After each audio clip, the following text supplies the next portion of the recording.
10 years ago, everything changed. That's because Samsung launched the Galaxy S6 and the Galaxy S6 Edge, and in doing so, changed their entire smartphone strategy and turned it upside down. Let's go. Before the next thing from Samsung drops, it's time to take a look back. 10 years ago, when Samsung launched the phone that changed everything, the Galaxy S6. Samsung, when they first came into the mobile industry, came in hot. The Galaxy S series, especially when they launched that, a lot of people, probably rightly so, looked at it and thought, well, they've just basically copied the style and smartphone design of an iPhone.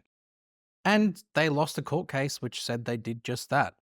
The thing is, they did it in an Android way. So whilst the design and everything looked like an iPhone, the phone itself operated very much like an Android phone of the time. Their strategy wasn't a shy one. Come in and mirror the iPhone strategy with an Android price point. And then after they've got their foothold, find their identity along the way. The identity that they did find was one that prioritized options and just throwing everything they could, numbers and specs, at a phone. It didn't really prioritize form and design. It was more function over form. It all kind of reached a head when they launched the Galaxy S5. This phone, I guess, was the peak of what Samsung were doing. Removable back, removable battery, expandable storage, IP67 water resistance, plus an incredible AMOLED screen, but the design just wasn't there. They used this plastic fake leather style back and then the plastic side rails. None of it looked premium, except the display, of course, but everything else felt cheap. And at that point, it was very noticeable the quality difference between the build materials on Samsung and the build materials on iPhone. But alongside that, I guess, building of portfolio, Samsung were also heavily researching display technology, with the Galaxy Round launching the year before the S5 and then the Galaxy Note Edge launching in that same year. Samsung were leaning heavily into display and the curving of displays, and that kind of all came to a head when these two phones launched. I'll look at the Edge in a minute. I want to talk about the importance of the Galaxy S6. And at the end, I'm going to talk about some of the controversies that these phones had as well. Starting with the S6. This was, and I don't mean this lightly, very much Samsung's iPhone of their range. It had a 5.1-inch screen. It had bezels top and bottom. It had a home button pretty much in the same position, aluminium frame, glass front and back. This was as iPhone as Samsung would ever get. But that shift to this materials kind of pivoted Samsung's direction, because before this, as I said, everything was cheap materials. This was Samsung's first phone that feels incredible in the hand from a design and an aesthetic point of view when you look at it. Something that actually I'm reminded of too is how light phones were. This is crazy. When I compare this to my S24 Ultra here, there is a substantial weight difference.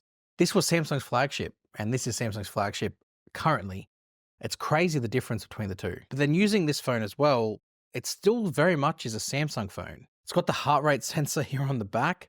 It's got the IR blaster at the top. It's got a 16 megapixel main camera, which is no slouch. I remember using this back in the day and convincing quite a few people to get this phone just purely on the camera quality alone. Also the selfie camera. I remember it being good. There was, at my wedding, my brother brought the S6 and he took some really good selfies as a group using this phone. But in retrospect, it's not the best. It's a 5 megapixel selfie camera. On the camera too, the camera modes on here were a little bit quirky. So because this was only running one 16 megapixel camera, it had to rely on camera modes to sort of make up some other things. I really like this one in here. Hold on, I'll get it up and I'll show you. When you swipe across, called virtual shot, where it literally, you spin it around something and it captures like a 360 virtual sort of shot of it. It's quite neat. There's also some other really cool ones in here too. Live broadcast. I remember there was a time when Samsung enabled you to live broadcast directly to YouTube from the camera app. Didn't last long, and I don't know if it's even going to still work. Go to live broadcast, need an account.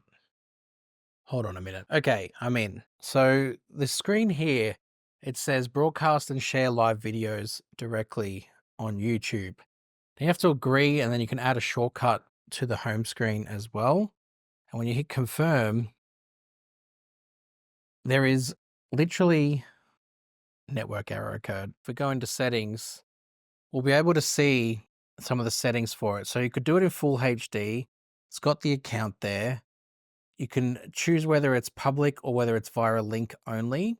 You can also auto save the video to the gallery when you're done, and then dim the brightness of your broadcast if you want to save power with the screen. It says preparing yeah, it's not going to work. I think the server that runs this is dead, so it's just not going to. I'm trying, and it's just going to keep being in the preparing. But I liked that was something that Samsung tried with the camera, that they really gave you camera modes. It's just unfortunate that we lost that sort of stuff. Obviously, I know it's easy to do it straight from the app now, but I liked that Samsung were giving us options in the camera. There was one more in there actually before I let you all go, called video collage. I guess this is kind of like a single take sort of thing where you launch video collage and you start recording, and then it records for 6 seconds, and then it'll record again for another 6 seconds, again and again, and then it gives you a 4-quadrant grid of 6-second clips that you can kind of create as one sort of video. Again, just another thing that Samsung's kind of was doing at the time. The thing is, though, the display kind of is, I guess, Samsung's pinnacle here, because it's a quad HD display and it just looked amazing. AMOLED too, Super AMOLED. So Samsung's signature display on their signature flagship. But it's honestly, I guess now that we're 10 years down the line, it's hard to remember Samsung before this, because this was such a big shift in design. Samsung had never put something out this premium before. And when you look at it front and back, it's a very nice phone. And I think still to this day holds up from a design point of view. Specs wise, it wouldn't. It's a 50 milliamp hour battery and micro USB, but there's a little old mate headphone jack right there at the bottom. Good to see him. I think too, the software on this matured. Samsung went away from their very childish TouchWiz style to a more mature TouchWiz. It kind of, the icons started to be a bit different, although this is now running Samsung Experience. Before oneui came in, it sort of had a bit of an in-between bit of software, and that's what this is running. But it still has all of Samsung's stuff. It's still got all of their multi-window features. It's still got the quick panel, which you double swipe down and get all the expanded toggles. Still got things like Smart Switch, which was a massive part of the launch of this phone, getting people to switch across. But I think for me, the design was the biggest part, because it was such a shift away from what they had done. That's really all the focus is. But parallel to this, and perhaps more of a hero, was the Galaxy S6 Edge. I fell in love with this thing from the start. Picking it up now, it's less in love as what I was before. I think the sharpness of the edges here didn't make it even as comfortable to hold as what the Galaxy S6 was. But the novelty of that curved display felt futuristic for its time, especially having both dual curves on there. The thing is, Samsung didn't just put the curves on and call it a day. They actually put some real software to take advantage of it. They had the edge panels, which at first was just People's Edge and I think App's Edge. I don't even think App's Edge, might have just been People. But now it's got all of them, all the stuff that the Edge's panel can do, this can do on here once software updates sort of came to it. The Edge also could light up. When it was laying flat on a table and you got a phone call or a notification, the Edge sort of lit up and to alert you that you'd received a notification. Bit of a novelty, but still, it's a part of the software that added to it. And it's kind of, I guess, Samsung's first go at an always-on display. Not really the same thing, but if you rubbed the Edge panel on the side there, it brought up the time and any sort of notifications, and you could sort of swipe through it and see what else was there like that. And that's That's a big part of what I loved about this phone, was that it was so unique. And again, still so crazy light. But the overall package and concept of this was that it was more premium.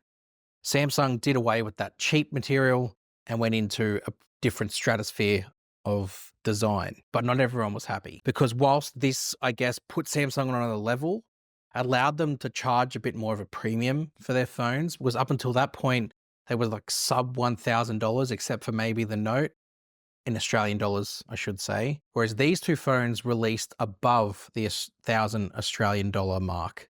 And I think that kind of represented Samsung's what they were doing. They wanted to sell more premium flagships, and to do that, you had to sell more premium materials. But there were sacrifices that they made along the way. These two phones ditched what was pretty much at that point Samsung's staple. IP67, I guess, was starting to be, because the S5 was the first phone to have it, and microSD expansion. Samsung, that last one, hurt, because everyone talked about that. That was what everyone loved, the microSD card. Obviously, we don't have it now, and we haven't had it for a while, but at this point, we weren't ready to give it up. Samsung offered these in multiple storage variants, but it just wasn't enough compared to what we could have before. And especially with people with years built up of SD cards and photos, you couldn't bring them over. Samsung did say it was the design, but literally a year later, the Galaxy S7 had the microSD card and the IP67 rating back. So I think they could have done it this year. They were just seeing if they could get away with it. And, well, they couldn't. Another one was the battery. The S5 had a 2,800 milliamp hour battery and really good battery life. And of course, it was removable. Whereas going to this design, there was absolutely no way Samsung could make it a removable battery. But also, in prioritizing the design, they had to slim the battery down. So it went to 2550 and 2600. And yeah, people weren't happy about that. The processor was meant to be, I guess, a leap forward. It was running an Exynos chip. Samsung ditched Qualcomm, which was on the Note 4, I think because there was some issues around overheating, and went to all Exynos everywhere. It was definitely meant to be built on a more efficient architecture, but that wasn't really the case. They weren't really good on battery life. The Edge obviously had a little bit more, but it wasn't enough. Now, I should say, it wasn't all doom and gloom for the Galaxy S6 and S6 Edge. This design brought some real positive features that previously weren't possible or Samsung didn't think about before. The first of it was the fact that you now had a brand new fingerprint scanner. The fingerprint scanner that was on the S5 was a joke, a literal joke. I think someone must have been having a big laugh when they pitched that, and then they said, yeah, let's go with that, like placing your finger and swiping it down. Like, no one wanted that. What we got was a much more functional fingerprint scanner on the Galaxy S6. And the setup process was much smoother as well. It was pretty much like it is now with the ultrasonic, where you just place your finger around at the 80% mark. It asks you to reposition it a few times, and then you just press it down on the screen and you're in. I really liked that option. Obviously, the Note 7 brought in the iris scanner, which I liked a lot more. But the fact that this had a fingerprint scanner that was quick and easy to use was a big plus. The other thing too was this button was enabled in the advanced features to quick launch the camera. So if I double pressed, it launched straight into the camera, ready to start snapping photos. And if you double pressed again, it would switch to the selfie camera again, ready to capture. It was a much easier way of capturing photos. I think Samsung really marketed that heavily as well, because it's a feature that still exists now. It's just now integrated into the power button since the home button sort of disappeared. And the third thing was, because of the glass back, they could enable wireless charging, inbuilt wireless charging, I should say. With the Galaxy S4, I think it went back to, you could buy a case that enabled wireless charging, where you peeled the back cover off and put this on, and wireless charging could be enabled. But this was the first phone with inbuilt, no sort of extra accessory internally needed to make it happen. And it still works really well today. I place it down on a wireless charging pad and away you go. Your phone starts charging. And I think for me, because this uses micro USB, and who has those lying around, It's a really easy way for me to keep these both charged up, especially as I was making this video. But the thing was, whilst people didn't like the specs that were changed, they responded positively to the design changes. I like to say these were the mistakes that Samsung had to make because they needed to shift away from what they were doing and into a more premium sort of space. And it's proved fruitful for them. They have been able to sustain themselves in the mobile industry thanks to these phones launching because it turned around the direction where they were heading. So these had to happen. Let me know if you think the same or if you think Samsung would have found their way to this anyway, even if these didn't come out. Very curious to hear what people's thoughts are, but it's been 10 years and we have them in my hands to sort of look at them. Hit subscribe to Tech with Benefits. Big end of the month coming. I'll see you guys in the next one. You!